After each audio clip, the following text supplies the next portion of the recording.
जब मुझे मेरा साल के अंत का बोनस मिला 600 युआनेस, तब मैं कंपनी के सबसे बड़े 120 पार्टनर्स के जिम्मेदार लोगों के साथ डिनर कर रहा था। और उसी दौरान उन्हें पता चला कि मैं, जो उन्हें हर तरह की सर्विसेज प्रोवाइड करता था, मुझे पूरे साल के लिए बस इतना ही बोनस मिला है। तो टेबल का माहौल अचानक से बेहद ऑकवर्ड हो गया। और उसी वक्त मेरे कॉलीग्स ग्रुप चैट में 1500 युआनेस मिलने की खुशी में पागल हो रहे थे। लेकिन मैं बस शांति से अपना डिनर खत्म करता रहा। फिर ठीक 7 दिन बाद मेरा कॉन्ट्रैक्ट खत्म हो गया और मैंने बिना एक सेकंड सोचे रिजाइन कर दिया। मेरे बॉस की चीखें तो लगभग फोन तोड़ देने वाली थीं। वो बार बार चिल्ला रहा था, क्यों सबने अपनी इन्वेस्टमेंट वापस ले ली। असल में वो डिनर जो मेरे कॉन्ट्रैक्ट खत्म होने से 7 दिन पहले हुआ था, शहर के सबसे लग्जूरियस होटल में रखा गया था। और वहां बैठे थे वो लोग जो हमारी नेटवर्क कंपनी की किस्मत तय करते थे। सेन, जो हमारी 90% इनकम का सोर्स था, हमारे 120 पार्टनर्स के हेड्स। और मैं ही वो अकेला था जो इन सबके साथ रिलेशनशिप मेंटेन करता था। उस वक्त मैं हाथ में वाइन का ग्लास लेकर टेबल्स के बीच कामली घूम रहा था। हर डायरेक्टर जनरल को ग्रीट कर रहा था जिन्हें मैं पहले से जानता था। उनमें से कई तो मेरे कंपनी ज्वाइन करने के पहले साल से ही मेरे साथ काम कर रहे थे और हमारा रिश्ता कब का सिर्फ प्रोफेशनल कोर्टिसी से आगे निकल चुका था। तभी डायरेक्टर चेन, जो एक बड़े नेशनल कॉन्ग्लोमरेट के परचेसिंग हेड थे, उन्होंने मेरे कंधे पर हाथ रखा और ईमानदारी से बोले, सियाओ चेन, अगले साल हमारे ग्रुप का नया प्रोजेक्ट तुम ही संभालना, मुझे किसी और पर भरोसा नहीं है। मैंने सीधा जवाब दिया, डायरेक्टर चेन, आप चिंता मत कीजिए, जब तक मैं यहाँ हूँ आपके काम मेरे ही रहेंगे। तभी अचानक मेरी पॉकेट में रखा फोन लगातार वाइब्रेट करने लगा। मैंने बहाना बनाया कि मुझे वॉशरूम जाना है, लेकिन कॉरिडोर के एक सुनसान कोने में जाकर मैंने WSAT ग्रुप चैट खोला। पूरा ग्रुप लाल रंग के लकी एनवेलोप से भरा हुआ था और मैसेज भेजने वाली थी लीना, जो असल में मेरा काम ऑर्गेनाइज करके उसी पर अपना नाम डालती थी। वो लिख रही थी, मुझे भी 1500 मिले, इस साल कंपनी कमाल की है, डायरेक्टर सान की लंबी उम्र हो, मेहनत का फल मिल गया। एक के बाद एक 1500 युआनेस के ट्रांसफर स्क्रीनशॉट्स ऐसे लग रहे थे जैसे मेरे चेहरे पर इनविजिबल थप्पड़ पड़ रहे हों। बिना किसी एक्सप्रेशन के मैंने उन चमकते लाल मैसेजेस को इग्नोर किया और अपना बैंकिंग ऐप खोला। वहां एक नया ट्रांसफर रिकॉर्ड चुपचाप पड़ा था। अमाउंट 6800, ना कोई डेसिमल, ना कोई कंग्रेचुलेशंस, बस एक ठंडा सा नंबर, जैसे किसी इंटर्न की सैलरी हो। मैं करीब 10 सेकंड्स तक उस नंबर को देखता रहा। ना गुस्सा आया, ना डिसअपॉइंटमेंट, बस दिल में बची आखिरी उम्मीद भी उसी पल बुझ गई, जैसे सिर्फ ठंडी राख बची हो। लेकिन मेन टेबल पर माहौल अब भी लाइवली था। मैंने फिर से अपनी प्रोफेशनल स्माइल पहन ली, जैसे कुछ हुआ ही नहीं।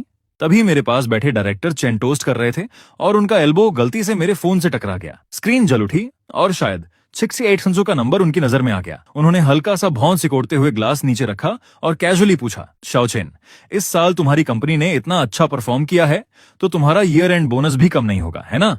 मैंने देखा तुम्हारे कॉलीग्स ग्रुप में खूब सेलिब्रेट कर रहे थे। मैंने सीधे उनकी आंखों में देखा और शांत आवाज में बस 2 शब्द कहे, 6800। और उसी पल वो शोर भरी मेन टेबल 1 सेकंड के लिए बिल्कुल शांत हो गई, जैसे सारी आवाजें गायब हो गई हों। पास बैठे डायरेक्टर्स ने ये नंबर सुन लिया था। उनके एक्सप्रेशंस खुद एक कहानी थे, पहले शॉक, फिर डिसबिलीफ और फिर सीधी इंडिग्नेशन, क्योंकि वो सब दुनिया देखे हुए लोग थे। उन्हें साफ समझ आ गया कि जो इंसान पूरे साल बिना रुके उन्हें सर्विस देता रहा, जो कंपनी की 90% इनकम संभाल रहा था, उसे सिर्फ 6 युआनीज का बोनस मिला, जबकि ऑफिस में बैठे लोग, जिनके नाम तक उन्हें याद नहीं थे, 15,000 ले रहे थे। मतलब साफ था, माहौल तुरंत टेंस और अनकंफर्टेबल हो गया। लेकिन मैं ऐसे उठ खड़ा हुआ जैसे कुछ हुआ ही नहीं। ग्लास उठाकर हल्की सी स्माइल के साथ बोला, डायरेक्टर्स, इस पूरे साल आपके सपोर्ट के लिए धन्यवाद। ये टोस्ट आप सबके नाम। मैं तो इसे एक ही बार में खत्म करता हूँ, आप अपनी मर्जी से। इतना कहकर मैंने एक ही घूंट में पूरा ग्लास खत्म कर दिया। वो जलती हुई लिक्विड मेरी थ्रोट से नीचे उतरी, जैसे इन सालों की सारी थकान और सहनशीलता को जला देना चाहती हो। फिर मैंने खुद ही टॉपिक बदल दिया और अगले साल के मार्केट प्लान्स पर बात शुरू कर दी। अपने प्रोफेशनलिज्म से मैंने उस डिनर को फिर से नॉर्मल करने की कोशिश की, लेकिन क्लाइंट्स अब बार बार एक दूसरे की तरफ देख रहे थे। उनकी नजरों में कोई सिंपैथी नहीं थी, बल्कि एक अजीब सा डिटर्मिनेशन था। डिनर अचानक ही खत्म हो गया और मेहमान एक एक करके जाने लगे और आखिर में डायरेक्टर चेन सबसे आखिरी में बाहर निकले। जब वो मेरे पास से गुजर रहे थे तो अचानक रुक गए। उनकी आंखें, जो न जाने कितने लोगों को देख चुकी थीं, सीधे मेरी आंखों में गहराई से देखने लगीं और फिर उन्होंने धीमी आवाज में कहा, जो सिर्फ मैं ही सुन सकता था, सियाओ चेन, तुम्हारे साथ गलत हुआ है। ये जगह तुम्हारे एक भी ख्याल के लायक नहीं है। जब चाहो मुझसे कांटेक्ट करना। ये सुनकर मेरे सीने में हल्की सी गर्माहट उठी और मैंने गंभीरता से सिर हिलाया। धन्यवाद डायरेक्टर चेन। आखिरी गेस्ट को विदा करने के बाद मैं अकेला अपने खाली घर लौटा। लेकिन बाकी रातों की तरह मैंने कंप्यूटर खोलकर काम के मेल्स चेक नहीं किए, बल्कि खुद के लिए एक कप चाय बनाई। मुझे ना गुस्सा आ रहा था, ना दुख, क्योंकि जब इंसान किसी चीज से पूरी तरह उम्मीद खो देता है तो इमोशंस भी एक बेकार लग्जरी लगने लगते हैं। मैंने कंप्यूटर खोला, लेकिन बोरिंग काम देखने के लिए नहीं, बल्कि एक नया डॉक्यूमेंट बनाने के लिए जिसका नाम रखा हैंड ओवर लिस्ट। फिर मैंने सिस्टमैटिकली हर टास्क का प्रोसेस, हर क्लाइंट की इन्फॉर्मेशन और हर प्रोजेक्ट की बेसिक स्ट्रक्चर डिटेल में लिखना शुरू किया। मेरा दिमाग डराने वाली हद तक क्लियर था। फिर मैंने दीवार पर लगे कैलेंडर की तरफ देखा, जहां 7 दिन बाद की तारीख को लाल सर्कल से मार्क किया गया था और उसके बगल में 4 शब्द लिखे थे, फिंदेल कॉन्ट्राटो। मेरी नजर शांत और ठोस थी, बिल्कुल एक ऐसे जनरल की तरह जो न्यूक्लियर बटन दबाने वाला हो। आखिर में मैंने अपना फोन उठाया और WC पर उस हेड हंटर का कॉन्टैक्ट ढूंढा जिसे मैंने 1 महीने पहले ऐड किया था। तब उसने मुझसे पूछा था कि क्या मैं जॉब बदलने का सोच रहा हूं, और मैंने जवाब दिया था कि फिलहाल मैं स्टेबल हूं। लेकिन अब मैंने वो पुराना मैसेज डिलीट किया और 3 नए शब्द लिखे, अब बात कर सकते हैं। काउंटडाउन शुरू हो चुका था। कॉन्ट्रैक्ट खत्म होने में 6 दिन बाकी थे। जैसे ही मैं ऑफिस में घुसा, एकदम से खुशी और एक्साइटमेंट की लहर मुझसे टकराई।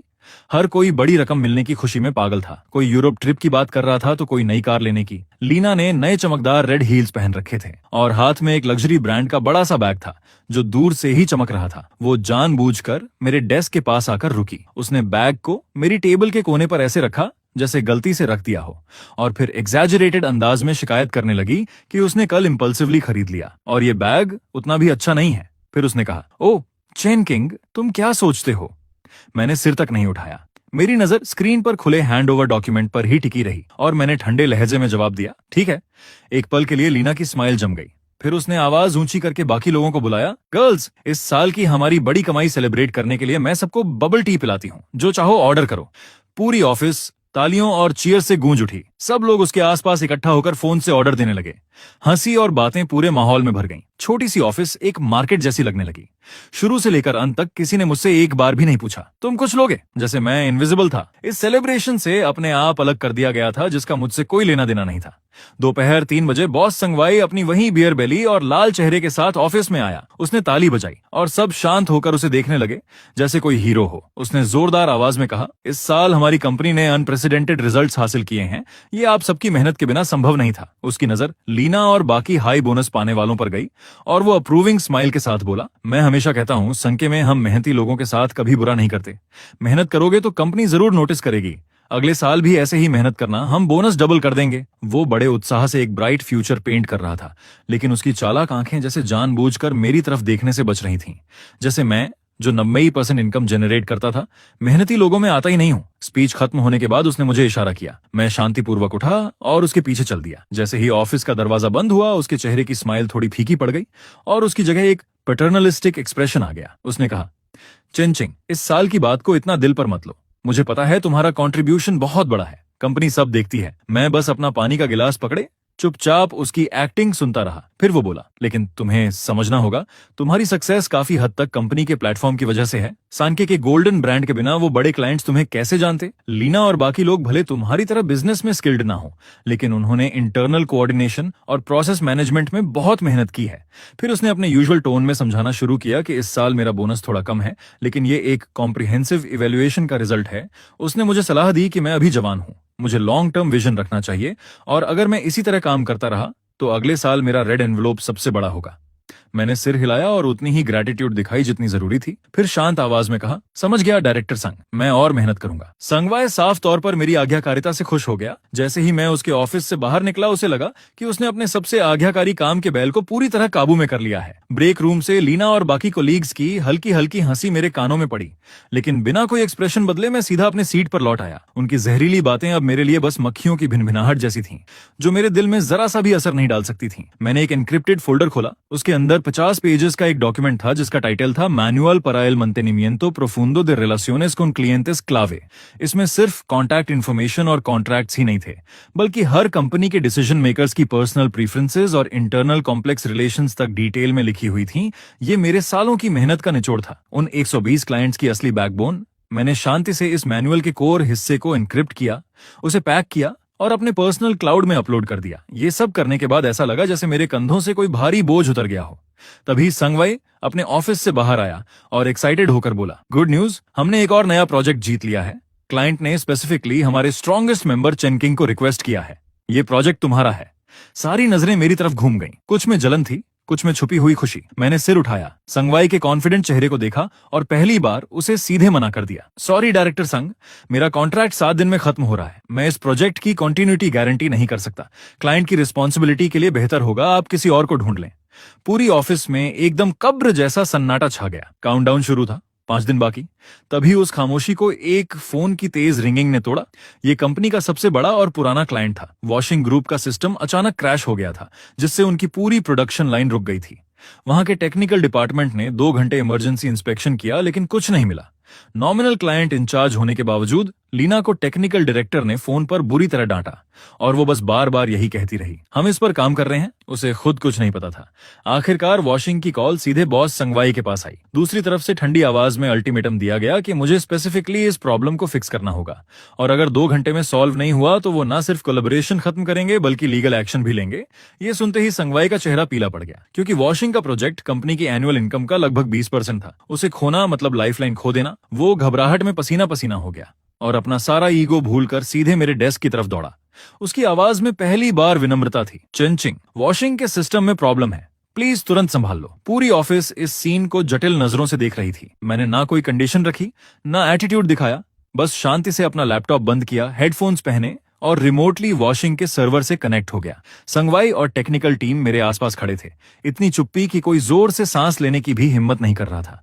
लीना सबसे बाहर खड़ी थी। उसका चेहरा पीला और बैंगनी के बीच बदल रहा था। उसकी नजरों में जलन साफ दिख रही थी। मेरी स्क्रीन पर कोड की लाइंस तेजी से दौड़ रही थीं। अपने 5 साल के एक्सपीरियंस के आधार पर मैंने पहले ही सिस्टम अपडेट करते वक्त पोटेंशियल वल्नरेबिलिटीज का अंदाजा लगा लिया था, इसलिए मैंने तुरंत प्रॉब्लम की जड़ पकड़ ली। टेक्निकल स्टाफ सिस्टम की पूरी आर्किटेक्चर समझ नहीं पाया था, इसलिए वो इस पॉइंट तक पहुंच ही नहीं सके। मेरी उंगलियां कीबोर्ड पर उड़ रही थीं। कोड फिक्स करना, सर्विसेज रीस्टार्ट करना, कैश क्लियर करना, सब कुछ एक स्मूथ फ्लो में चल रहा था। ठीक 1 घंटे बाद मैंने हेडफोन्स उतारे और संगवाई से कहा, हो गया। उसी समय मेरा फोन बज उठा। दूसरी तरफ वॉशिंग के टेक्निकल डायरेक्टर खुद थे। चेंचिंग, बहुत बहुत धन्यवाद, तुम हमारे सेवियर हो। प्रोडक्शन लाइन फिर से चालू हो गई है। उसने राहत की सांस ली, फिर आवाज थोड़ा बदलते हुए बोला, सच कहूं तो तुम्हारे जैसे मास्टर का मेकर जैसी कंपनी में होना टैलेंट की बर्बादी है। ऐसी कंपनी इसके लायक ही नहीं है। मैं हल्का सा मुस्कुराया। क्राइसिस सॉल्व होने के बाद संगवाई ने लंबी राहत की सांस ली, लेकिन इस बार उसकी नजरों में ग्रैटिट्यूड नहीं था, बल्कि डर और असंतोष साफ दिख रहा था। उसे एहसास हो गया था कि जिसे वो हमेशा अपनी मर्जी से दबाता आया है, उसके अंदर कुछ ऐसा है जिसे वो बिल्कुल कंट्रोल नहीं कर सकता। ये देखकर लीना तुरंत उसके पास गई और धीरे से उसके कान में बोली, बॉस संग, ये जानबूझकर अपनी स्किल्स छुपा रहा था, बस इस मौके का इंतजार कर रहा था ताकि कंपनी के सामने खुद को दिखा सके और आपसे अपनी कंडीशंस नेगोशिएट कर सके। ये बात सीधे संगवाई के दिमाग में बैठ गई। वो ये मानना ज्यादा पसंद करता था कि उसका एम्प्लॉई उसे मैनिपुलेट कर रहा है, बजाय इसके कि वो ये स्वीकार करे कि उसकी खुद की मैनेजमेंट और जजमेंट कमजोर है। उसने मुझे देखा और उसका एक्सप्रेशन और भी ज्यादा कॉशियस हो गया, लेकिन मुझे उसके इंटरनल ड्रामा से कोई मतलब नहीं था। क्राइसिस खत्म हो चुकी थी, मेरा काम पूरा हो चुका था।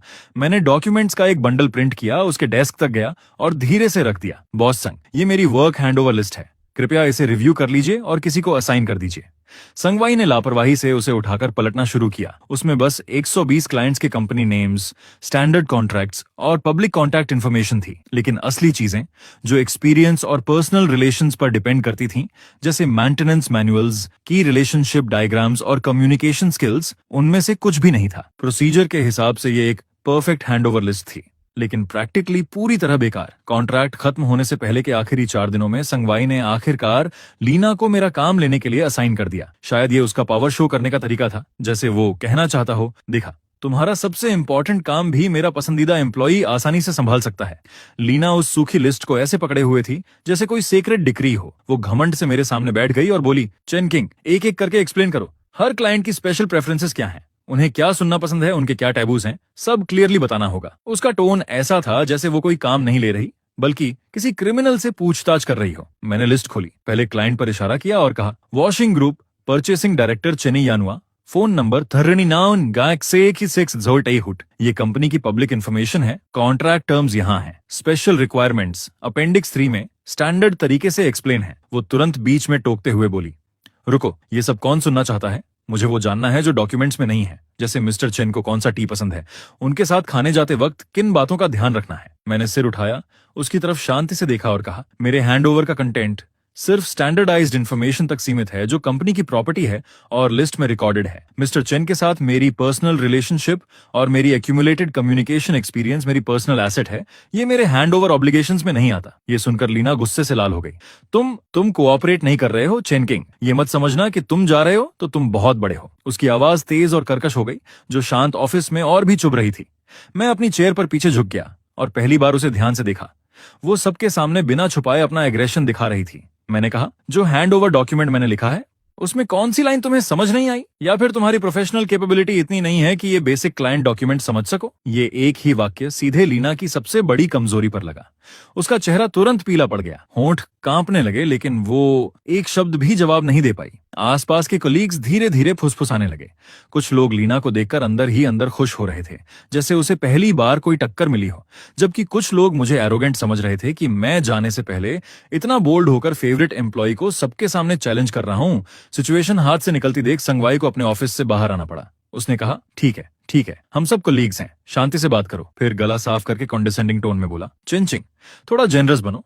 लीना बस काम के लिए पूछ रही है, वो एक्सपीरियंस शेयर कर दो। हम सब कंपनी के लिए ही तो करते हैं। संगवाई की ये बात सुनकर मैंने उसके उस पाखंडी चेहरे को देखा और अंदर ही अंदर बस यही लगा कि कितना हास्यास्पद है ये सब। मैंने शांत लेकिन सीधी आवाज में कहा, बॉस संग, एक्सपीरियंस सिर्फ लोगों के साथ पर्सनल इंटरेक्शन से ही आता है। अगर लीना को बेसिक क्लाइंट रिलेशन समझने के लिए भी किसी का हाथ पकड़ना पड़े तो मेरा सुझाव है कि कंपनी को दोबारा सोचना चाहिए कि वो इस पोजीशन के लायक है या नहीं। मेरी ये बात किसी तेज धार वाले चाकू की तरह थी जिसने लीना के अहंकार को चीर दिया। संगवाई का चेहरा पूरी तरह काला पड़ गया और पूरी ऑफिस एकदम कब्र जैसी खामोशी में डूब गई।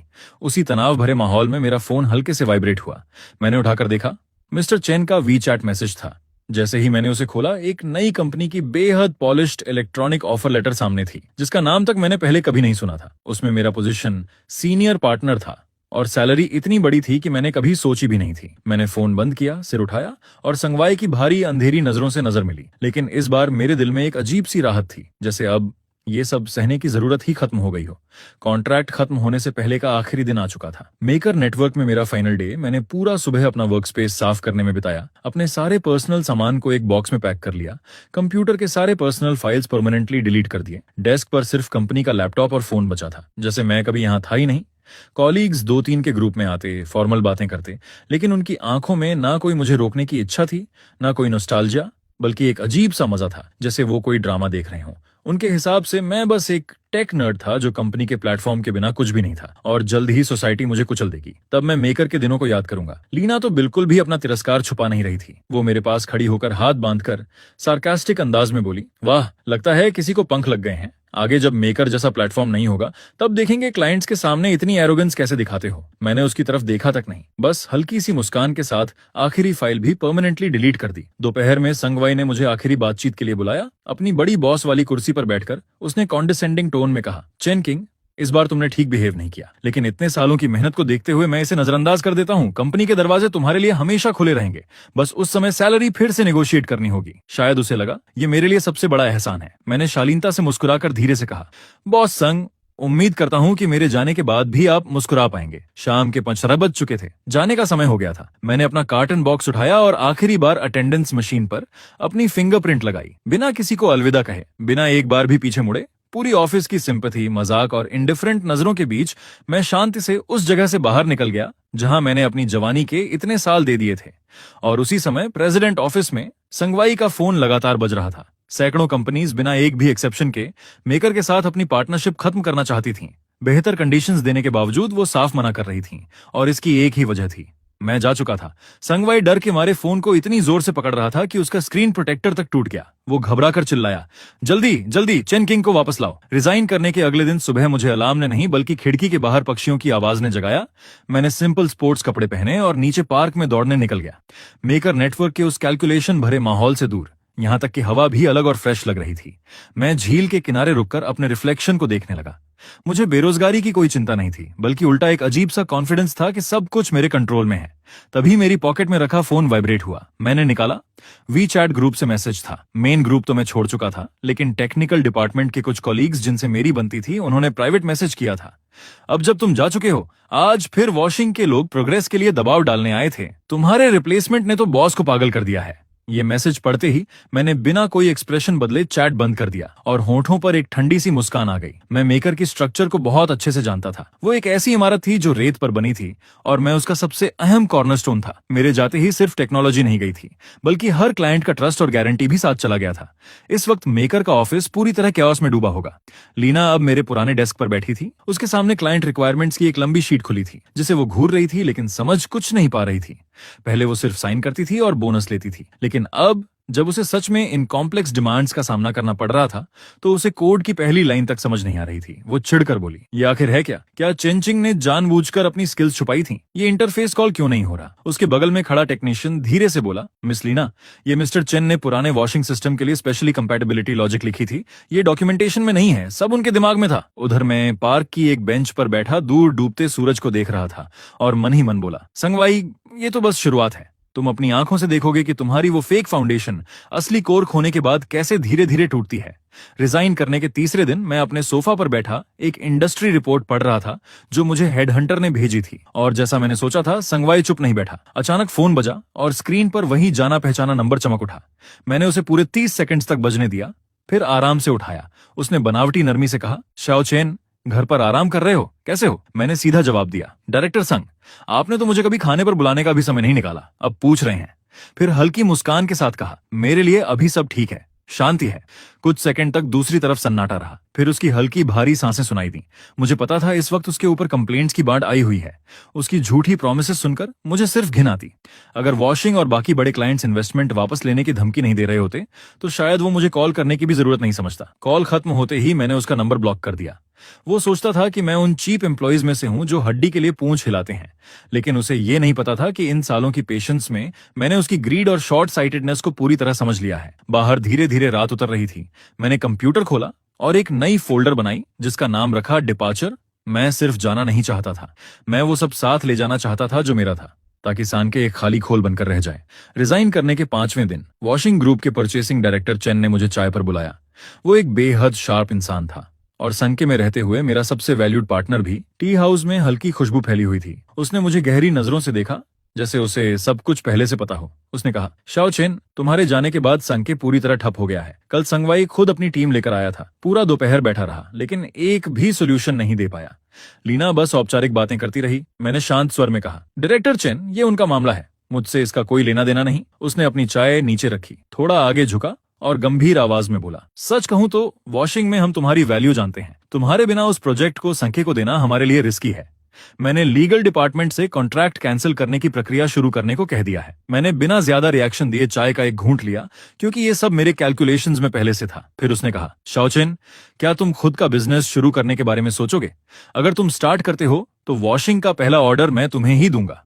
ये एक बहुत भारी वादा था, लेकिन मैं जानता था कि अभी सही समय नहीं आया है। मैंने हल्की सांस लेकर कहा, डायरेक्टर चेन, संगवाई जैसे लोग अगर सच में दर्दनाक तरीके से नहीं गिरते तो उन्हें कभी पछतावे का मतलब समझ नहीं आता। फिर शांत स्वर में जोड़ दिया, धन्यवाद, मैं थोड़ा समय लेना चाहता हूं ताकि सब कुछ समझ सकूं और अपने दिमाग में चल रही कुछ आइडियाज को क्लियर कर सकूं। जब मैं तैयार हो जाऊंगा तो सबसे पहले आपसे ही कांटेक्ट करूंगा। टी हॉल से बाहर निकलते ही ठंडी रात की हवा मेरे चेहरे से टकराई। मैंने पीछे मुड़कर उस बिजनेस डिस्ट्रिक्ट को देखा जो धीरे धीरे अंधेरे में डूब रहा था, और उसी पल मेरे दिल में एक बड़ा प्लान आकार लेने लगा। मुझे किसी और कंपनी का एम्प्लॉय बनना नहीं था। मैं ऐसी जगह बनाना चाहता था जहां टेक्नोलॉजी की रिस्पेक्ट हो, जहां टैलेंट के रूल सच में मायने रखते हों।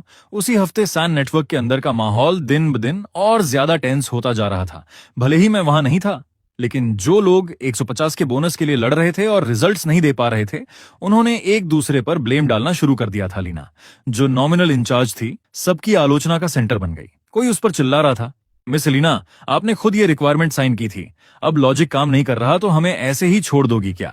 और वो जवाब दे रही थी, मैंने साइन किया तो क्या, मैंने तुम्हें चेन किंग के छोड़े हुए सारे डॉक्यूमेंट्स नहीं दिए? तुम जैसे टॉप यूनिवर्सिटी ग्रेजुएट्स एक एमेच्योर के कोड को भी नहीं समझ सकते? ऐसे झगड़े रोज होने लगे।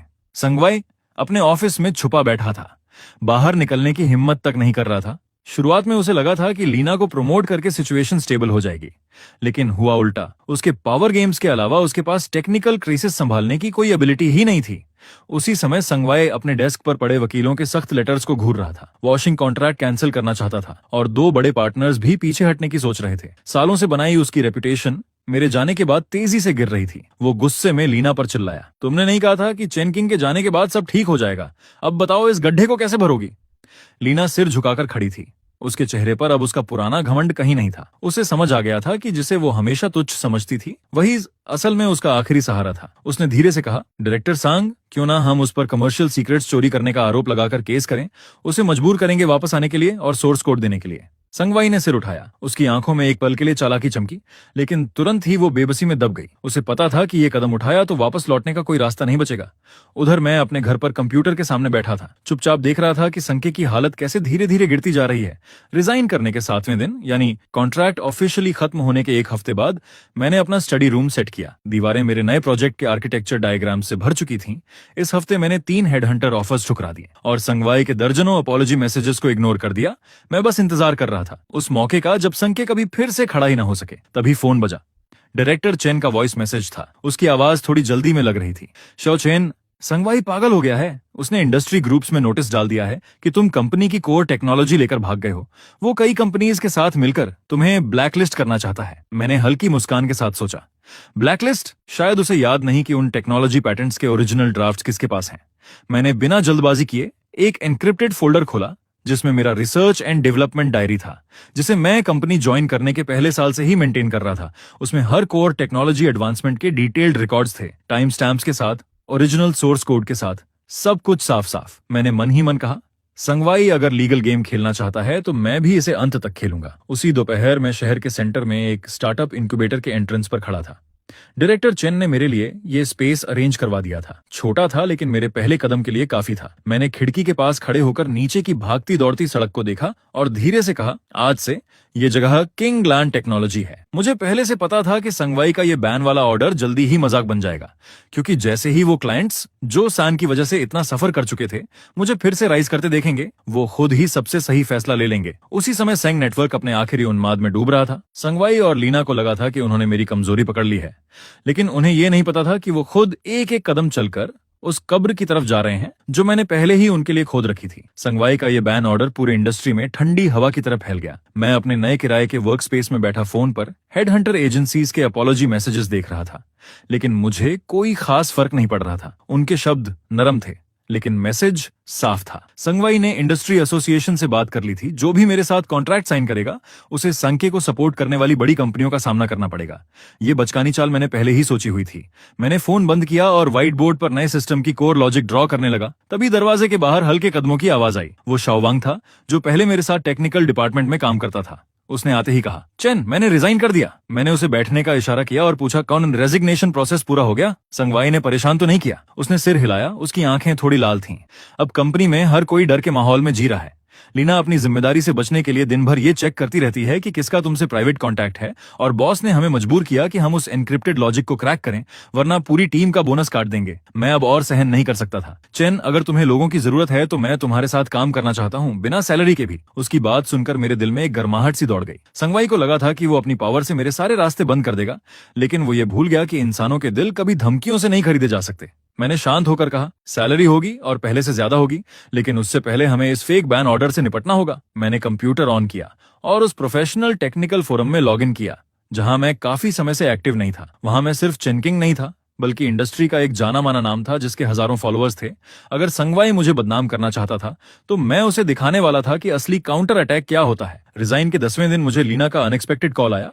उसकी आवाज अजीब तरह से नरम थी। वो मिलना चाहती थी और कह रही थी कि कंपनी की तरफ से माफी मांगना चाहती है। मुझे पता था ये ट्रैप है, फिर भी मैं गया क्योंकि मैं देखना चाहता था कि इस बार संगवाई कौन सा नया खेल खेलने वाला है। रेस्टोरेंट के प्राइवेट रूम में लीना बहुत सजी धजी थी और टेबल महंगे खाने से भरी हुई थी। जैसे ही मैं अंदर गया वो करीब आई और मेरा हाथ पकड़ने लगी। चेन किंग, पहले मैं ही चीजों को समझ नहीं पाई, तुम दिल पर मत लेना। डायरेक्टर सांग ने कहा है कि अगर तुम सिस्टम का टेक्निकल ऑथराइजेशन प्लान दे दो तो रुकी हुई कोलैबोरेशन तुरंत वापस शुरू हो जाएगी और कंपनी तुम्हें एक्स्ट्रा कंसल्टेंसी फी भी देगी।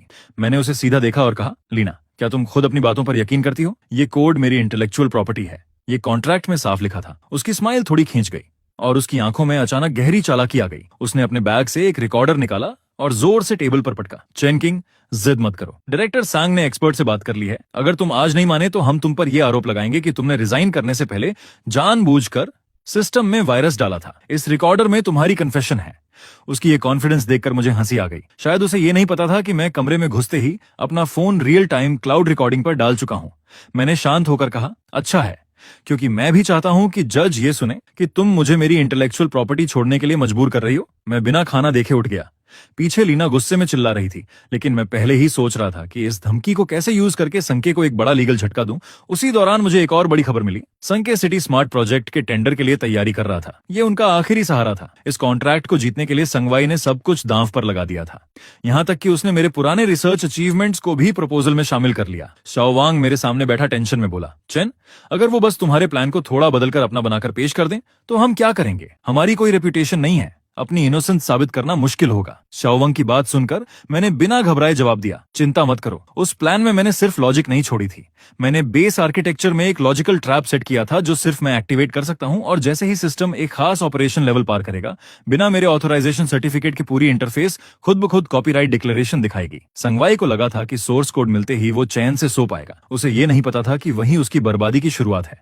प्रिलिमिनरी प्रेजेंटेशन वाले दिन मैं एक दूसरी कोलैबोरेटिंग कंपनी के टेक्निकल एडवाइजर के तौर पर चुपचाप आखिरी रो में बैठा था। सामने पोडियम पर संगवाई पूरे घमंड के साथ खड़ा था और नीचे लीना जोर जोर से ताली बजा रही थी। वो गर्व से बोल रहा था, ये सांके का इंडिपेंडेंटली डेवलप्ड कोर इंजन है, इसकी स्टेबिलिटी इंडस्ट्री लीडिंग है। और जैसे ही उसने स्ट्रेस टेस्ट का बटन दबाया, स्मूथली चल रहा सिस्टम अचानक अटक गया और अगले ही पल बड़ी स्क्रीन पर एक विशाल पॉपअप चमका। इस कोर आर्किटेक्चर के कॉपीराइट चेन किंग के पास है। बिना ऑथराइजेशन इसका उपयोग इलीगल इन्फ्रिंजमेंट है। पूरा हॉल केओस में बदल गया। संगवाई का चेहरा लाल से सफेद और फिर हरे रंग में बदल गया। वो पागलों की तरह कीबोर्ड दबा रहा था, लेकिन सिस्टम पूरी तरह लॉक हो चुका था। अंधेरे में बैठा मैं उसकी उस बेबस हालत को देख रहा था और शांतिपूर्वक अपना लैपटॉप बंद कर दिया। टेंडर स्कैंडल के बाद सांके की रेपुटेशन जमीन पर आ गई। छोटे पार्टनर्स जो अब तक वेट कर रहे थे, उन्होंने कॉन्ट्रैक्ट टर्मिनेट करने के लेटर्स भेजने शुरू कर दिए। मैंने सुना संगवाई ने अपने ऑफिस में चीजें तोड़ दी और गुस्से में लीना को थप्पड़ तक मार दिया। अब संके सिर्फ पैसे नहीं खो रहा था, वो अंदर से टूट चुका था। टेक्निकल डिपार्टमेंट के लोग मास रिजाइन करने लगे और संगवाई की सैलरी डबल करने की ऑफर भी उन्हें रोक नहीं पाई। उसी शाम जब मैं एक नया कॉन्ट्रैक्ट फाइनलाइज करके बाहर निकला तो ऑफिस के बाहर मुझे कुछ जाने पहचाने चेहरे दिखे। ये सांके के वही की इंजीनियर्स थे जिन्हें लीना ने पहले मैनिपुलेट करने की कोशिश की थी। उन्होंने सीधे कहा, चेन, हम तुम्हारे साथ जुड़ना चाहते हैं। पहले हम संगवाई के बोनस के लालच में अंधे हो गए थे। मैंने शांत होकर कहा, यहाँ टैलेंट का हमेशा स्वागत है, लेकिन रूल्स साफ हैं। यहाँ टेक्नोलॉजी पहले है, चापलूसी की कोई जगह नहीं। मैंने उनके हायरिंग प्रोसेस शुरू कर दिए। मुझे पता था ये सिर्फ कुछ लोगों को हायर करना नहीं है, ये सांके की जड़ों को उखाड़ना है। अब सांगवाई के पास कुछ पुराने सर्वर्स के अलावा कुछ नहीं बचा था। रात में डायरेक्टर चेन का कॉल आया। उसकी आवाज में एक्साइटमेंट थी। शाओ चेन, शानदार काम, हर तरफ से दबाव पड़ रहा है, कीमतें नीचे आ रही हैं, लगता है वो खत्म हो चुका है। मैंने शांत स्वर में कहा, ये वही है जो उसे मिलना चाहिए था। डायरेक्टर चेन, हमारा प्रोजेक्ट अब ऑफिशियली शुरू किया जा सकता है। कॉल खत्म करके मैंने खिड़की से बाहर चमकती रोशनी को देखा। मेरा समय तेजी से आ रहा था और वहीं दूसरी तरफ संगवाई के लिए अंत की घंटियां बज चुकी थीं। संगीत वर्क अब सच में एक खाली खोल बन चुका था। पहले जो ऑफिस शोर से भरा रहता था, अब वीरान पड़ा था। चारों तरफ बिखराव था। संगवाई खुद को ऑफिस में बंद करके बैठा था और किसी से नहीं मिल रहा था। लीना भी गायब हो गई थी। सुना वो कंपनी का आखिरी कैश लेकर विदेश भाग गई।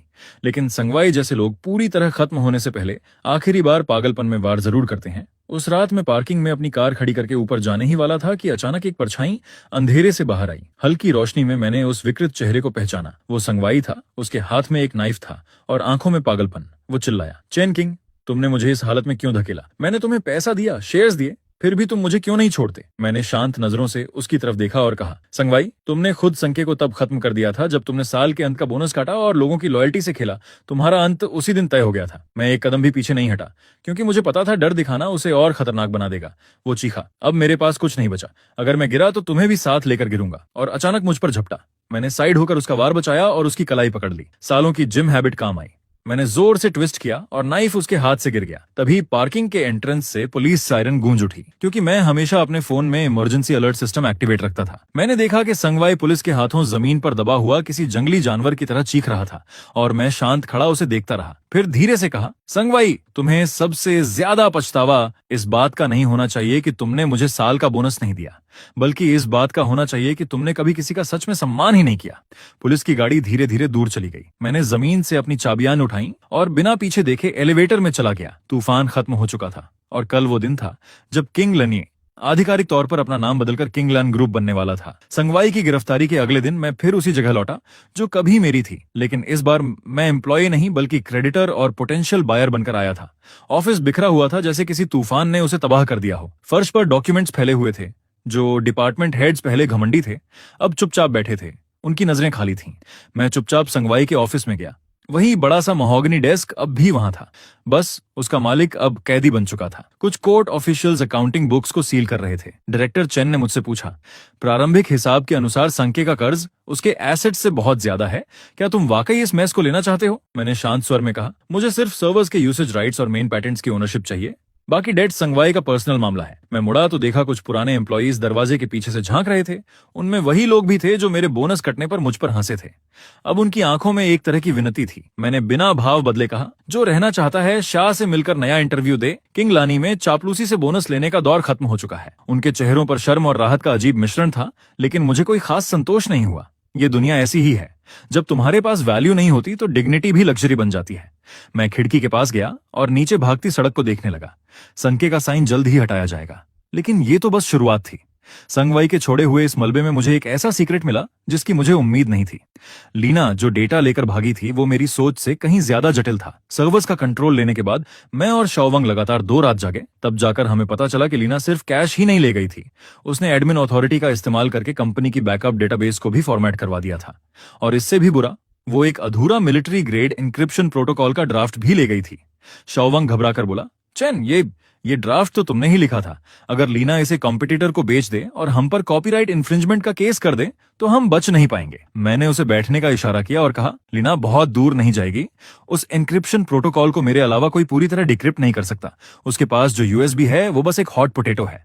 मैं स्क्रीन पर ब्लिंक करते कोड को घूरता रहा और लीना के अगले कदम का अंदाजा लगाता रहा। मुझे पता था उसके जैसे घमंडी इंसान गुमनामी में नहीं जी सकते। तभी मेरे इनबॉक्स में एक अनोनिमस मेल आया। अटैचमेंट में एक फॉरेन कैसीनो की फोटो थी। उसमें लीना अब भी अपने फ्लैशी अंदाज में बैठी थी, लेकिन उसके सामने बैठा आदमी देखकर मेरी भौं सिकुड़ गई।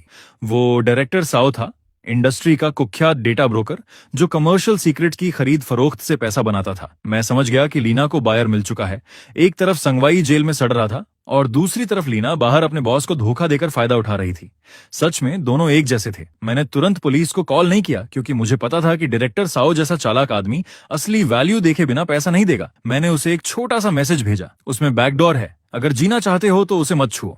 अब मैं इंतजार करने वाला था कि वो खुद मेरे पास आए, क्योंकि ये सिर्फ डेटा वापस लेने का मामला नहीं था, ये इस पूरे इंडस्ट्री की इस गंदगी को जड़ से खत्म करने का मौका था। दूसरे ही दिन जब मेरा मैसेज पहुंचा, डायरेक्टर साओ शांत नहीं बैठ पाया और उसने मुझे नदी किनारे एक प्राइवेट क्लब में बुलाया। खास तौर पर कहा कि मैं अकेला आऊं।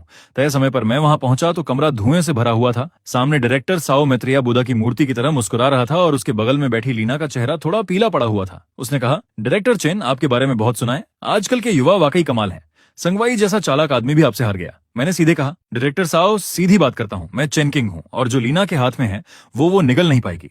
लीना तुरंत खड़ी हो गई। डर और गुस्से से उसकी आवाज तेज हो गई। चेन किंग, यहाँ रहस्य मत बनाओ। डायरेक्टर साओ ने एक्सपर्ट से चेक करवाया है, ये प्लान थोड़े बदलाव के साथ मार्केट में आ सकता है, तब खाली हाथ तुम रह जाओगे। मैंने हल्की हंसी के साथ कहा, एक्सपर्ट, उन थर्ड रेट प्रोग्रामर्स की बात कर रही हो जो कंकरेंट मल्टी प्रोसेसिंग तक नहीं समझते? डायरेक्टर साओ, अभी इसी वक्त उस प्रोटोकॉल का तीसरा मॉड्यूल रन करके देख लीजिए। अगर आपका सर्वर नहीं जला तो कहना। डायरेक्टर साओ का चेहरा तुरंत बदल गया। वो शक करने वाला आदमी था। उसने तुरंत अपने आदमी को लैपटॉप खोलने का इशारा किया। जैसे ही प्रोग्राम रन हुआ, स्क्रीन पर सर्वर रूम की वार्निंग लाइट्स तेजी से ब्लिंक करने लगी। वो घबरा कर बोला, ये क्या हो रहा है? इसे तुरंत बंद करो। मैंने शांत होकर कहा, ये लॉजिकल लॉक है। मेरी डायनामिक ऑथोराइजेशन के बिना कोई भी forced access self destruct trigger कर देगा। लीना वहीं कुर्सी पर ढह गई। उसकी आंखों में खालीपन था। उसका आखिरी ट्रम्प कार्ड मेरे सामने कागज की तरह कमजोर साबित हो चुका था और डायरेक्टर साओ जैसा बिजनेसमैन तुरंत समझ गया कि उसे क्या करना है। उसने जोरदार थप्पड़ लीना के चेहरे पर मारा। उसका आधा चेहरा तुरंत सूज गया। वो अपना चेहरा पकड़कर चुप बैठ गई। आंखों में निराशा भरी हुई थी। डायरेक्टर साओ ठंडी आवाज में बोला, डायरेक्टर चेन, ये सब गलतफहमी है। मुझे इसने धोखा दिया। कहा ये उसका क्रिएशन है। मैंने बिना भाव बदले कहा, मुझे बस वो वापस चाहिए, बाकी इंसान का फैसला कानून करेगा। वैसे सुना है आप हाल में स्मार्ट सिटी फेज 2 के बिडिंग डॉक्यूमेंट्स के बारे में पूछताछ कर रहे थे। मेरी बात सुनते ही उसके माथे पर पसीना आ गया। वो तुरंत बोला, नहीं, अब नहीं पूछूंगा। डायरेक्टर चेन के रहते हम जैसी छोटी कंपनी हिम्मत नहीं करेगी। मैंने यूएसबी वापस लिया और उसी के सामने इकोनॉमिक इन्वेस्टिगेशन टीम को कॉल किया। जैसे ही लीना ने पुलिस सायरन सुनी, उसका शरीर ढीला पड़ गया और वो जमीन पर गिर गई। वो मेरे पैंट पकड़कर गिड़गिड़ाने लगी, लेकिन मैंने ठंडेपन से उसे किनारे कर दिया। लीना, जब तुमने कंपनी का कोर डेटा चुराने का फैसला लिया था, तभी तुम्हें यह अंजाम समझ लेना चाहिए था। उसे पुलिस गाड़ी में ले जाते हुए देखकर मेरे दिल का आखिरी बोझ भी खत्म हो गया, लेकिन मुझे पता था ये अंत नहीं है। डायरेक्टर साओ पीछे हट गया था, लेकिन उसके पीछे की कैपिटल फोर्सेस इतनी आसानी से मुझे बढ़ने नहीं देंगी। कंपनी जाते वक्त डायरेक्टर चेन का कॉल आया। उसकी आवाज में चिंता थी। Shao Chen, industry leader Tianxing group हमारे पार्टनर्स से लगातार कांटेक्ट कर रहा है। लगता है वो हमें एक्वायर करना चाहते हैं। लीना और साओ से निपटते ही मुझे सांस लेने का मौका भी नहीं मिला था कि तियनशिंग का एक्विजिशन लेटर मेरे डेस्क पर आ चुका था। तियनशिंग वो लोग हैं जो कैपिटल से रास्ता बनाते हैं। जो झुकता है वो जीता है, जो टकराता है वो मिटता है। मेरे सामने उनकी इन्वेस्टमेंट डायरेक्टर बैठी थी, तेज नजरों वाली एक महिला। उसने कहा, मिस्टर चेन, 200 मिलियन कैश और तियनशिंग के 3% स्टॉक ऑप्शंस। ये प्राइस आपके और आपकी टीम के लिए फाइनेंशियल फ्रीडम है। ऑफर वाकई टेम्पटिंग था, लेकिन मैंने शांत होकर उसकी आंखों में देखते हुए कहा, और अगर मैं मना कर दूं तो? डायरेक्टर ने अपने चश्मे को ठीक किया और उसकी आवाज में हल्की सी धमकी घुल गई। अगर आप मना करते हैं तो तियनशिंग पूरे इंडस्ट्री की रिसोर्स इंटीग्रेशन शुरू कर देगा। तब आपकी अपस्ट्रीम और डाउनस्ट्रीम सप्लाई चेन दोनों एक बड़ी ताकत के दबाव में आ जाएंगी। मिस्टर चेन, किसी काल्पनिक आइडियल के लिए अपना फ्यूचर बर्बाद मत कीजिए। मैं उस लेटर ऑफ इंटेंट को देखते हुए अंदर ही अंदर ठंडा सा हंसा। ये लहजा कितना जाना पहचाना था, बिल्कुल वैसा ही जैसा संगवाई मुझे धमकाते वक्त इस्तेमाल करता था। बस फर्क इतना था कि तियनशिंग के पास ज्यादा पैसा था, ज्यादा कॉन्फिडेंस था, लेकिन मुझे चेनकिंग को डराना कभी आसान नहीं रहा। मैंने शांत आवाज में कहा, फ्यूचर कोई देता नहीं है, उसे खुद बनाना पड़ता है। अपने बॉस से कहिए, किंग लान टेक्नोलॉजी बिकाऊ नहीं है, मिलना है तो कोर्ट में या मार्केट में मिलेंगे। वो गुस्से में उठी और उसके हील्स की आवाज कमरे में गूंजती हुई बाहर चली गई। उसके जाते ही शाओ वांग थोड़ा परेशान होकर अंदर आया। मैंने बिना कुछ बोले कंप्यूटर खोला और उसे वो सेकंड जनरेशन क्लाउड इंजन दिखाया जिस पर मैं महीनों से सीक्रेटली काम कर रहा था। मैंने कहा, ये खास तौर पर तियनशिंग की एग्जिस्टिंग टेक्निकल वल्नरेबिलिटीज को टारगेट करने के लिए बनाया है। अगर वो टेक्निकल ट्रिक से मुझे ब्लॉक करने की कोशिश करेंगे तो मैं उन्हें दिखाऊंगा असली टेक्नोलॉजिकल रेवोल्यूशन क्या होती है। लेकिन तियनशिंग का जवाब मेरी उम्मीद से भी तेज और ज्यादा निर्दयी था। रात के 11 से 11 बजे भी मेरे ऑफिस की लाइट जल रही थी। तभी शाओ वांग दरवाजा खोलकर अंदर आया। उसके हाथ में फ्रेश प्रिंटेड फैक्सेस थे और चेहरा कागज की तरह सफेद। चैन, हम मुसीबत में हैं, उसने कहा। तीनों सर्वर सप्लायर्स जिन्होंने हमारे साथ लॉन्ग टर्म कॉन्ट्रैक्ट साइन किया था, उन्होंने अचानक नोटिस भेज दिया है कि प्रोडक्शन एडजस्टमेंट की वजह से वो हमारे ऑर्डर्स को इंडेफिनेटली पोस्टपोन कर रहे हैं। मैंने धीरे से दोहराया, इंडेफिनेटली पोस्टपोन यानी सीधा सप्लाई कट। शाओ वांग बोला, लगता है तियनशिंग हमें हार्डवेयर साइड से चोक करना चाहता है। मैं खिड़की के पास गया और नीचे खाली सड़क को देखने लगा, और उसने आगे बताया, उन्होंने क्लाउड सर्विस प्लेटफॉर्म से भी बात कर ली है। हमारे प्रोडक्ट्स को ऐप स्टोर से हटाने की कोशिश कर रहे हैं। वो किंग लान को एक आइसोलेटेड आइलैंड बनाना चाहते हैं। टेक्नोलॉजी हमारे पास हो लेकिन हम उसे इंप्लीमेंट ही ना कर सकें, मैंने शांत स्वर में कहा। डायरेक्टर सैंग काफी तेज खेल रहा है। फिर मैंने फैसला लिया, शाओ वांग, सबको इन्फॉर्म करो कि कल से वर्क फ्रॉम होम शुरू होगा। सारे टेस्ट सर्वर्स इंटरनल नेटवर्क पर शिफ्ट कर दो। मैंने कंप्यूटर खोला और उन सप्लायर्स की लिस्ट देखी जिन्होंने हमें धोखा दिया था, लेकिन मुझे गुस्सा नहीं आया, बल्कि एक शिकारी जैसी शांति महसूस हुई जो अपने शिकार को जाल में फंसते देख रहा हो।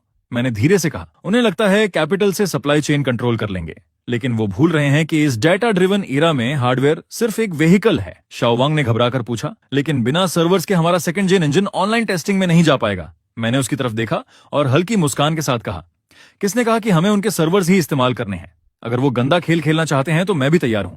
3 साल पहले मैंने वर्स्ट केस सिनेरियो के लिए एक प्रोटोटाइप टेक्नोलॉजी डेवलप करके छुपा कर रखी थी। तियनशिंग को लगता है पानी काट देंगे तो मैं प्यास से मर जाऊंगा, लेकिन उन्हें नहीं पता कि मैंने जमीन के नीचे पहले से एक कुआं खोद रखा है। तियनशिंग के टोटल ब्लॉकेड के बीच पूरी इंडस्ट्री बस इंतजार कर रही थी कि मैं गिरूं और वो हंसें। लेकिन अगली सुबह मैं सीधे वॉशिंग ग्रुप में डायरेक्टर चेन के ऑफिस पहुंच गया। वो खिड़की के पास खड़े थे और उनके डेस्क पर तियनशिंग का कोऑपरेशन प्रपोजल रखा था। उन्होंने भौं सिकोड़ते हुए मेरी तरफ देखा और कहा, शाओ चेन, कल तियनशिंग के लोग मुझसे मिलने आए थे। डायरेक्टर चेन ने गहरी आवाज में कहा, तियनशिंग ने प्रॉमिस किया है कि अगर वॉशिंग किंगलैंड के साथ कोऑपरेशन खत्म कर दे तो अगले 5 सालों तक उनकी इंफ्रास्ट्रक्चर मेंटेनेंस फीस आधी कर दी जाएंगी। मैंने शांत लेकिन सीधी बात रखी। डायरेक्टर चेन, तियनशिंग का पैसा लेना आसान है, लेकिन उनकी जंजीरें उससे भी आसान होती हैं। पहनना, एक बार आपका सिस्टम पूरी तरह उनकी क्लाउड में इंटीग्रेट हो गया तो भविष्य में कीमत बढ़े या ना बढ़े, ये फैसला आपका नहीं रहेगा। वो मुड़े और सीधे मेरी आंखों में देखने लगे। वो सिर्फ बिजनेसमैन नहीं थे, बल्कि लॉन्ग टर्म विजन वाले स्ट्रैटेजिस्ट थे। उनके सामने सवाल था, अभी का छोटा फायदा या भविष्य का बड़ा कंट्रोल? उन्होंने पूछा, सच बताओ चेन, तियनशिंग ने तुम्हारा हार्डवेयर सप्लाई काट दिया है, तुम उनके खिलाफ कैसे खड़े होगे? मैंने बिना हिचक जवाब दिया, मुझे उनका हार्डवेयर नहीं चाहिए। वॉशिंग के देश भर में 3000 से ज्यादा ब्रांचेस हैं। हर ब्रांच में आइडल कंप्यूटिंग रिसोर्सेज पड़े हैं। मुझे बस आपकी परमिशन चाहिए। मैं इन सबको जोड़कर एक ऐसी डिस्ट्रीब्यूटेड कंप्यूटिंग नेटवर्क बना दूंगा जो तियनशिंग से भी ज्यादा पावरफुल होगी। उनकी आंखों में चमक आ गई। उन्हें तुरंत समझ आ गया कि इसका मतलब सिर्फ कॉस्ट सेविंग नहीं बल्कि जायंट से पूरी इंडिपेंडेंस है। उन्होंने जोर से टेबल पर हाथ मारा और तियनशिंग का प्रपोजल फाड़ दिया। ठीक है, इस बार मैं तुम पर दांव लगाता हूं। वॉशिंग के सारे नेटवर्क नोड्स तुम्हारे लिए ओपन है। बिल्डिंग से बाहर निकलते ही मैंने लंबी सांस ली। तियनशिंग को लगा था कि उन्होंने पूरा समंदर रोक दिया है, लेकिन उन्हें नहीं पता था कि मैंने छोटे छोटे स्ट्रीम्स को जोड़कर अपना खुद का रास्ता बना लिया है। जैसे ही हमारा ये सीक्रेट अग्रीमेंट हुआ, तियनशिंग ने पब्लिक ओपिनियन फ्रंट पर अटैक शुरू कर दिया। अचानक इंटरनेट पर आर्टिकल्स की बाढ़ आ गई जो किंग लान टेक्नोलॉजी को बदनाम कर रहे थे।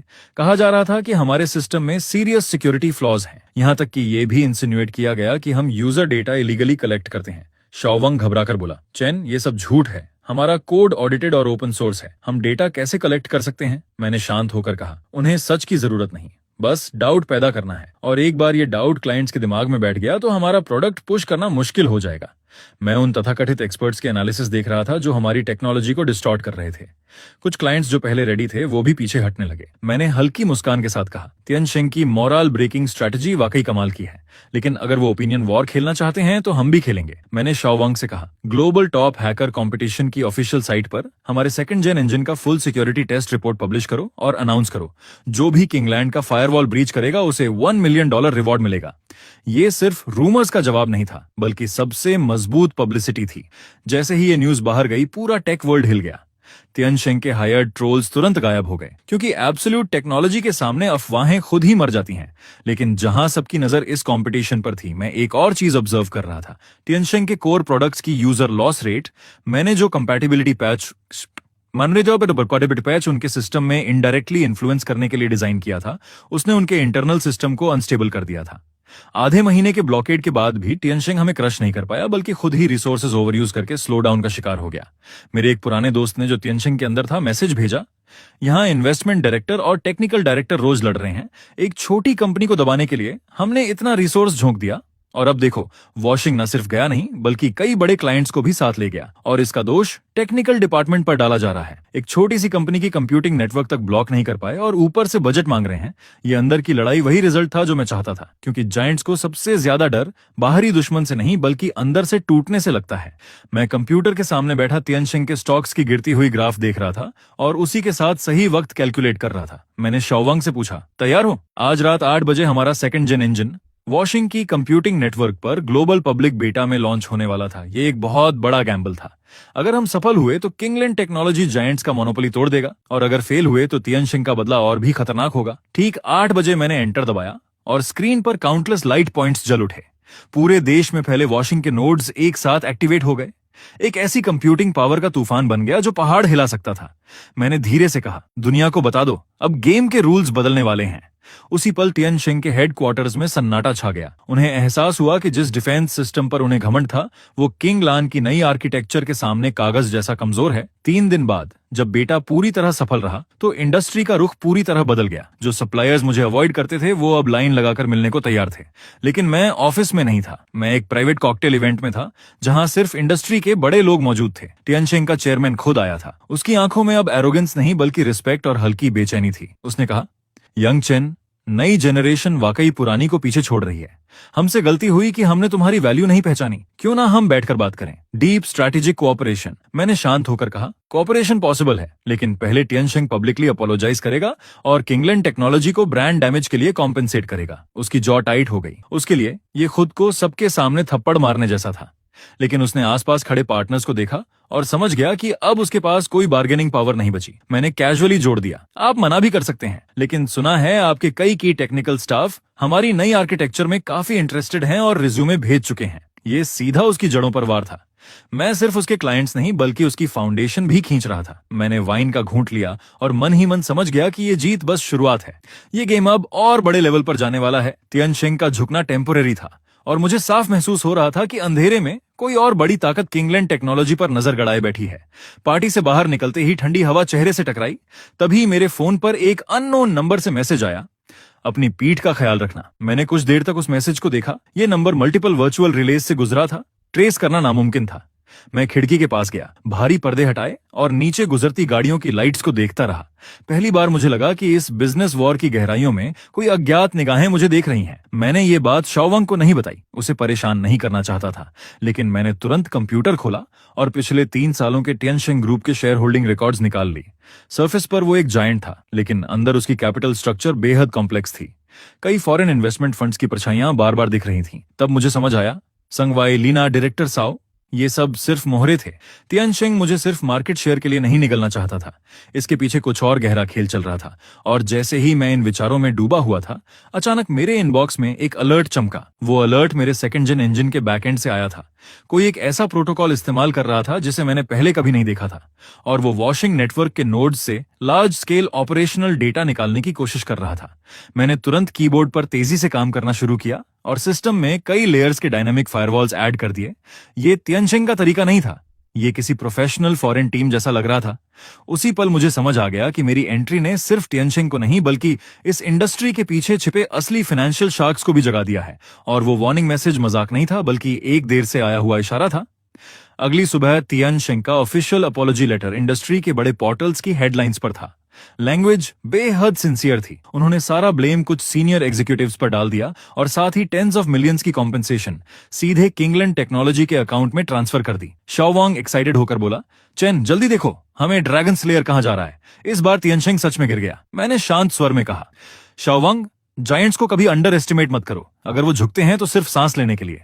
और जैसे ही इंडस्ट्री किंगलैंड की तारीफों में डूबी हुई थी, मुझे एक अजीब इनविटेशन मिला। ऑरोरा कैपिटल नाम की एक फॉरेन ऑर्गेनाइजेशन ने मुझे फ्यूचर कंप्यूटिंग स्टैंडर्ड्स पर प्राइवेट मीटिंग के लिए बुलाया था।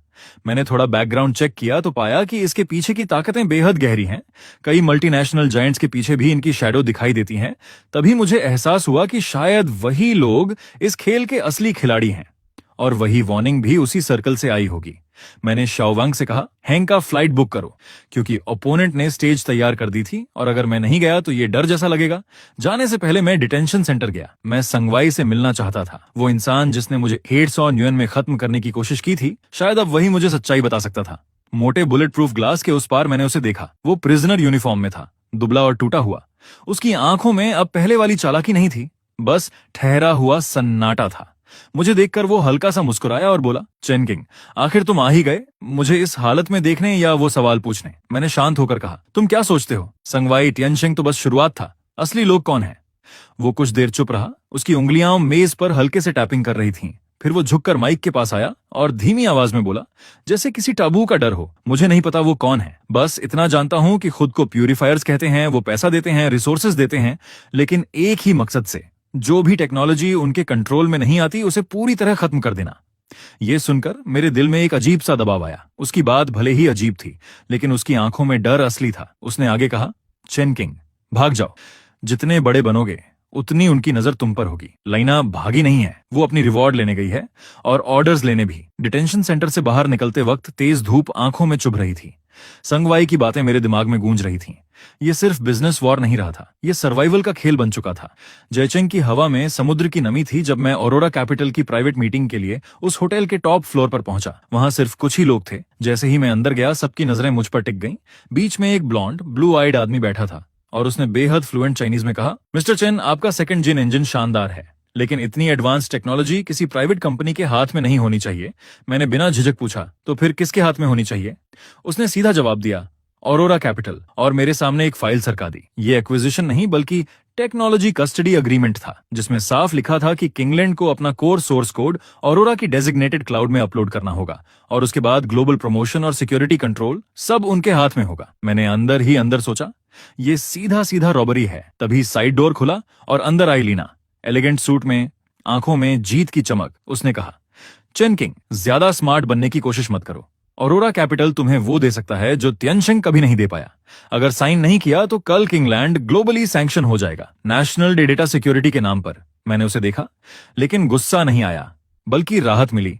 अब असली दुश्मन सामने था। मैंने तुरंत मना नहीं किया, बस कहा कि सोचकर बताऊंगा, और टेरेस पर चला गया। हेई चेंग की रात चमक रही थी, लेकिन मुझे पता था इन लाइट्स के नीचे मेरे खिलाफ काउंटलेस अटैक ऑर्डर्स ऑलरेडी जारी हो चुके होंगे। मैंने फोन निकाला और डायरेक्टर चेन को कॉल किया। डायरेक्टर चेन, प्लान एडवांस करना पड़ेगा, ऑरोरा कैपिटल ने मूव कर दिया है। उसने गंभीर आवाज में पूछा, शाओचेन, क्या तुम पक्के हो? एक बार शुरू किया तो वापसी नहीं होगी, मैंने ठंडे स्वर में कहा। धीरे धीरे दम घुटने से बेहतर है कि पूरा बोर्ड ही पलट दें। कॉल खत्म करके मैंने फोन में कम्प्लेक्स कमांड चेन डालनी शुरू की। ये वही ट्रोजन था जो मैंने ऑरोरा के लिए तैयार किया था। वो सोर्स कोड चाहते थे तो मैं उन्हें ऐसा परफेक्ट गिफ्ट देने वाला था जो बाहर से फ्लॉलेस दिखे लेकिन अंदर से उनकी पूरी ग्लोबल कंप्यूटिंग नेटवर्क को क्रिपल कर दे। तभी लीना पीछे आकर खड़ी हो गई। उसके हील्स की आवाज टेरेस में गूंज रही थी। उसने पूछा, सोच लिया? ये तुम्हारा आखिरी मौका है। मैंने उसकी तरफ देखे बिना कहा, हाँ सोच लिया। अपने नए बॉस से कहना किंगलैंड की चीजें वो ले नहीं सकते और अगर ले भी लें तो पचा नहीं पाएंगे। मैंने अग्रीमेंट को उसके सामने टुकड़ों में फाड़ा और हवा में उछाल दिया। उसके चेहरे का रंग तुरंत बदल गया और मुझे पता था असली तूफान अगली सुबह आएगा। और वैसा ही हुआ। सुबह होने से पहले ही दुनिया भर के ऐप स्टोर्स ने एक साथ किंगलैंड के प्रोडक्ट्स हटा दिए। वजह बताई गई, डेटा सिक्योरिटी रिस्क। ऑफिस के फोन्स लगातार बज रहे थे। जो पार्टनर्स पहले हेजिटेंट थे अब डर के मारे कॉन्ट्रैक्ट्स टर्मिनेट करने लगे। शाओवांग घबराकर बोला, चेन, ओवरसीज सर्वर्स डिस्कनेक्ट हो गए हैं। हमारा इंजन स्पाईवेयर बताया जा रहा है। पूरी दुनिया हमें बॉयकॉट कर रही है। मैंने शांत होकर कहा, पैनिक मत करो। जितना ऊंचा उछलेंगे उतनी जोर से गिरेंगे। शाओवांग, प्लान अमानिसेर एक्टिवेट करो। Open source audit report global tech alliance को भेजो। मैं कंसोल के सामने बैठा था। स्क्रीन पर हर जगह रेड अलर्ट्स ब्लिंक कर रहे थे। लीना मीडिया में सामने आकर मुझे एक्यूज कर रही थी कि मैंने टेक्नोलॉजी चुराई है।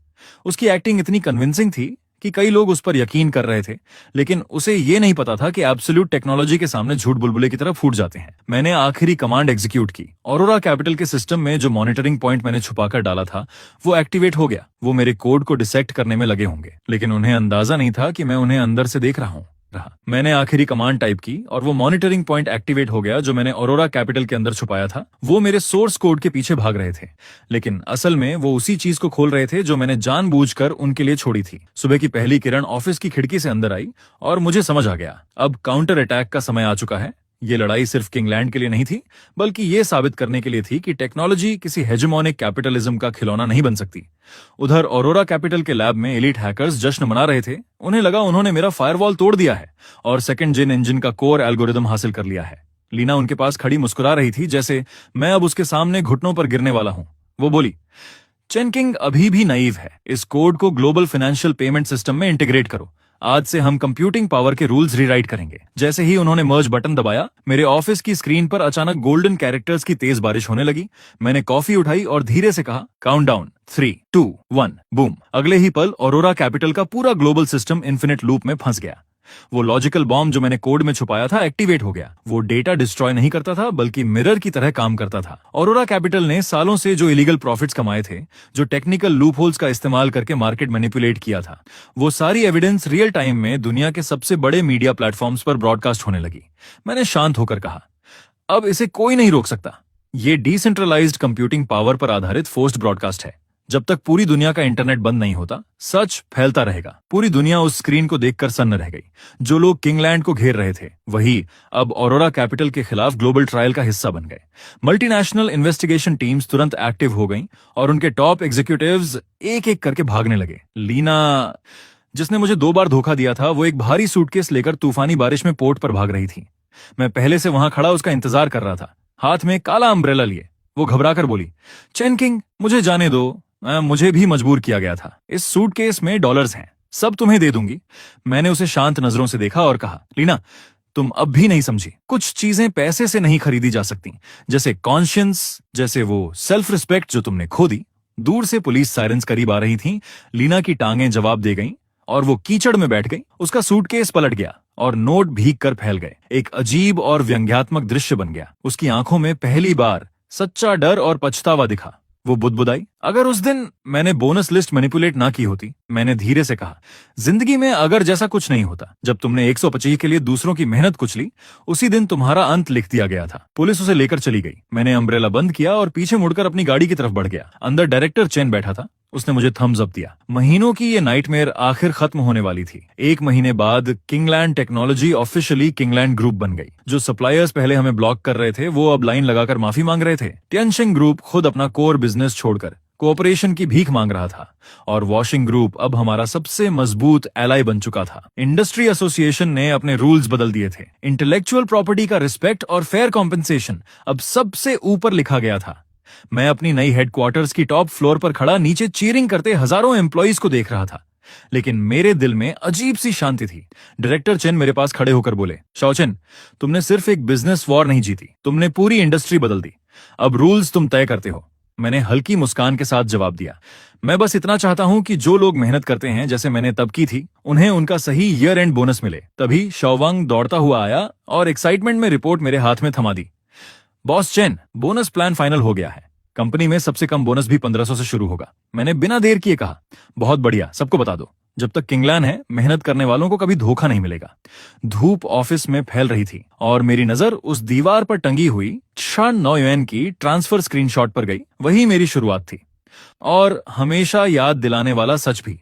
कहानी के अंत में मैं फिर उसी जगह लौटा जहां सब शुरू हुआ था। वही होटल, वही प्राइवेट हॉल, यहां तक कि खाने के डिशेस भी लगभग वही थे।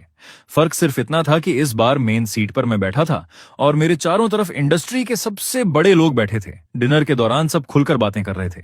अब कोई ऑकवर्ड साइलेंस नहीं था। डायरेक्टर चेन ने ग्लास उठाया, चेहरा शराब से लाल हो गया था और बोले, चेन किंग, अगले साल का कंप्यूटिंग सेंटर प्रोजेक्ट पूरी तरह तुम पर डिपेंड करता है। मैंने कॉन्फिडेंटली कहा, चिंता मत कीजिए, जब तक मैं हूं, आपके काम मेरे काम है। कुछ राउंड्स के बाद मैं बहाना बनाकर टेरेस पर चला गया। रात की ठंडी हवा और शहर की चमकती नियॉन लाइट्स मेरे सामने थीं। मैंने फोन निकाला और वो पुराना WCAT ग्रुप खोला, जो कभी मेरे लिए बैटलफील्ड था। अब उसमें लीना या संगवाई नहीं थे, बल्कि नए एनर्जेटिक लोग थे जो नए साल के टेक्निकल प्लान्स पर डिस्कस कर रहे थे। मैंने फोन बंद किया और गहरी सांस ली। एक वक्त था जब मैं 1100 युएन के बोनस पर चुप था और आज मैं उस इंडस्ट्री का पल्स कंट्रोल कर रहा था। मैं मुड़ा और बैंक्वेट हॉल की तरफ वापस चला। जैसे ही मैंने दरवाजा खोला, तेज रोशनी मेरे चेहरे पर पड़ी और अंदर से जोरदार तालियों की आवाज गूंज उठी। और बस ऐसे ही मेरी कहानी यहां खत्म होती है।